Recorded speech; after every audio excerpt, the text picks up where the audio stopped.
Hi everyone, happy Wednesday, happy hump day. I hope you're all well. I know we've been quiet on here. It's been really hard, struggling. I'm struggling to come up with some content and also have the time to sit and video it and everything on here whilst I am juggling homeschooling and working and all the rest of it, as I'm sure that you guys are as well. But I thought I'd pop on today.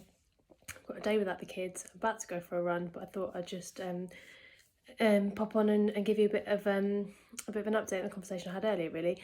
So I've had quite a few inquiries about semi-commercial properties recently, and I thought I'd give you a bit of a lowdown on how we value semi-commercial properties and where the sort of opportunities are for you to add value and make money out of those sorts of properties. So how you value semi-commercial properties. So there's a few things to consider when you're looking at these sort of properties.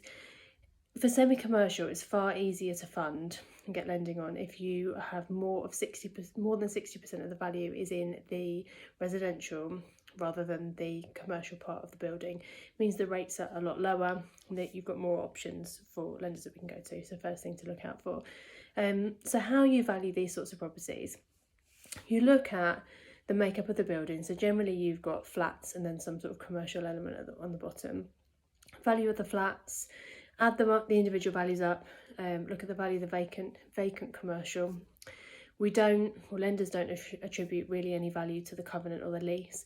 There are a few exceptions, generally where you've got someone like Tesco's in on a 25-year fully repairing lease. Sort of corner shops are really useful at the moment, obviously, and they've been doing well, but unless you've got a brand, so like Co-op or Nice or whoever it might be, on a long, fully insuring lease, there's not really going to be any value to that covenant or that lease. So look at the vacant value of the commercial building, add up all the values of the flats, and then you are going to be looking at taking probably 10 to 15% off, which gives you your what we call a block value to the building. Sometimes we can lend on what's called the aggregate value, and that's where you literally add all the values of the parts of the building up and don't deduct anything. But there are going to be a few caveats to that, and the valuer is going to need to confirm a few things. So the valuer needs to confirm that you can split off and sell all the individual parts of that building, and if they came to market at the same time, you would be able to sell them off within a 12-month period.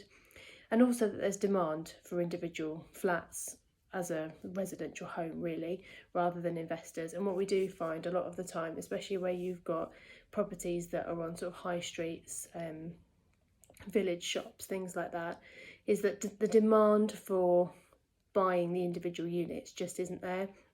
It's far more likely that that property would be sold to an investor as a whole building. So therefore you're going to use the block value, i.e. 10% less than the aggregate value. People ask whether it's worth splitting off the leaseholds, the long leases, and whether there's any value to that. Not really, to be honest with you. Lenders don't really attribute any value to that. If they can be split off and sold, and if the demand is there, then that can be done at a later stage. It's not a complicated process, and it needs to be split, needs to be sold off on transfer, or split on transfer. So you need to move it from one entity to another, which is relatively straightforward if it's in a limited company. More difficult if it's in personal name, and there would be a stamp duty liability. But if it can be done at a later stage, the lender can do that. You don't need to do that. I have seen examples where it is worth doing, but that tends to be where you've got blocks of flats rather than with the commercial element. And the big difference there is where you've got it needs to be a smallish block of flats, really, because it does need to be able to be split off and sold within a relatively short period of time.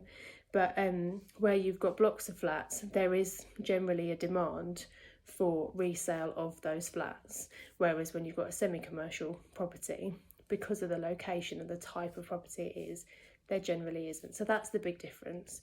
So yeah, that give you an idea. We can get to 75% loan to value. As always, yeah, where you can add value, so adding flats, splitting flats into two, taking some of the commercial building and turning that into residential, because there is a high value to residential property rather than commercial.